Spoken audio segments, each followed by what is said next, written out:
श्री सद्गुरुदेव भगवान की जय। श्री सीताराम सरकार की जय। श्री राधा रमण लाल की जय।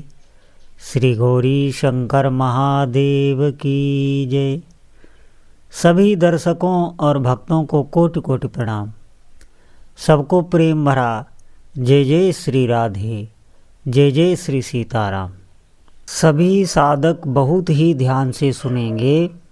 जितने भी भजन में, भगवान के भजन साधन में लगे हुए हैं, बहुत महत्वपूर्ण विषय है और बहुत आप ध्यान देकर सुनेंगे।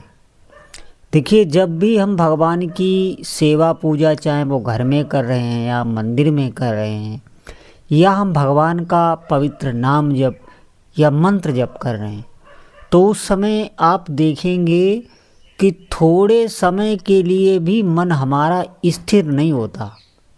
मन चंचल रहता है, चलायमान रहता है आगे के किसी कार्य को लेकर। जैसे अभी इस समय हम जप कर रहे हैं, तो इसके आगे हमें कौन सा कार्य करना है, उसकी याद अधिक रहती है। प्रारंभ में आप देखेंगे, जब तक हमारा मन पवित्र नहीं हो जाता, तब तक आप देखेंगे ये जप में स्थिर नहीं हो पाता, भगवान की सेवा पूजा में ये स्थिर नहीं हो पाता।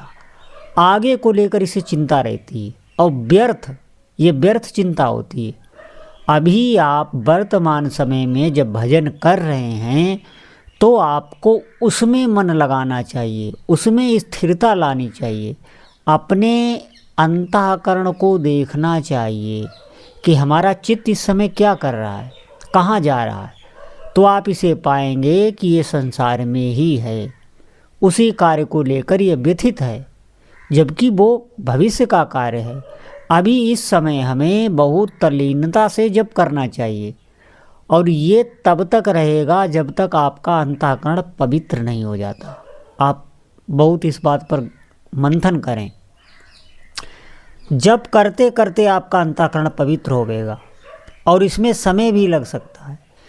ये मन जब तक स्थिर नहीं होता, तभी तक हमें वर्तमान समय में जप में आनंद का अनुभव नहीं होता। बहुत से साधकों का ये प्रश्न रहता है कि जप में हमें कोई आनंद नहीं मिलता, कोई में सुख नहीं मिलता।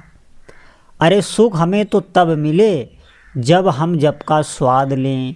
स्वाद लेना क्या है? जैसे आप मंत्र जप कर रहे हैं, नाम जप कर रहे हैं, तो उसको आप कानों से श्रवण भी कर रहे हैं और जिह्वा से जप भी कर रहे हैं। और कहीं अगर उसका चिंतन भी बनने लग जाए, हमारे मन में भी मंत्र हमें दिखने लग जाए, तो आप निश्चित मानिए आपको इतनी शांति, इतनी शीतलता मिलेगी कि थोड़े ही समय में आपको जप में निष्ठा आ जाएगी। आपका विश्वास दृढ़ होने लगेगा, क्योंकि वो जो आनंद मिलता है वो पूरे दिन आप पर छाया रहेगा। आप निश्चित माने, बड़े से बड़ा दुख आप पर पड़ जाए, लेकिन उस आनंद के आगे वो हवा हो जाएगा। इतना सुख है भगवान नाम जप में। बात यह है कि हम थोड़े भी समय के लिए उसमें स्थिर नहीं होते। ठीक इसी प्रकार भगवान की सेवा पूजा में भी है, क्योंकि वो भी दिव्य है, वो भी अलौकिक नहीं, वो निर्गुण है। भगवान की सेवा पूजा भी भजन ही है, उसमें भी तन्मयता प्राप्त होती है, उसमें भी साधक को इतना आनंद आता है, इतना आनंद आता है, उसी रस में वो डूब जाता है।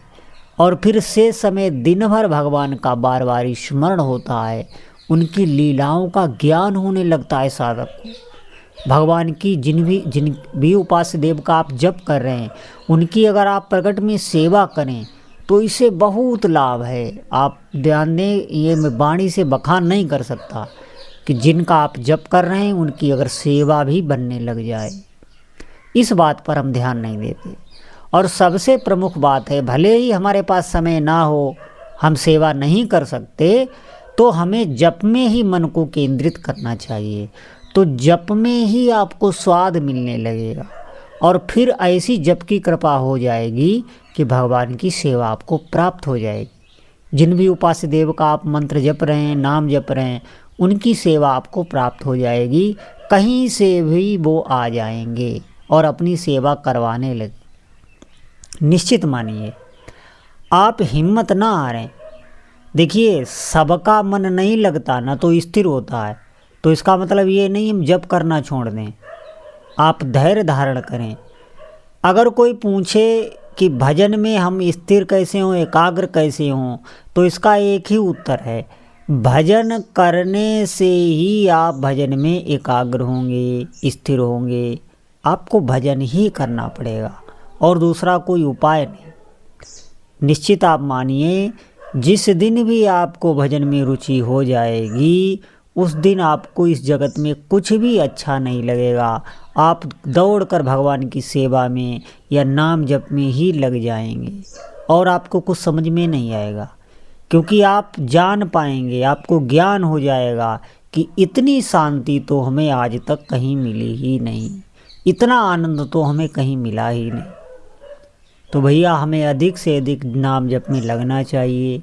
ये कोई साधारण नहीं, आप जैसे भी हो, जहाँ भी हो, आप बिल्कुल अभी तक बहिर्मुख रहे हो, संसार में, सांसारिक चिंतन में, भोग वासनाओं में फंसे रहे हो, लेकिन आज से ही आप एक कार्य करें कि भगवान का नाम जप जोड़ लें।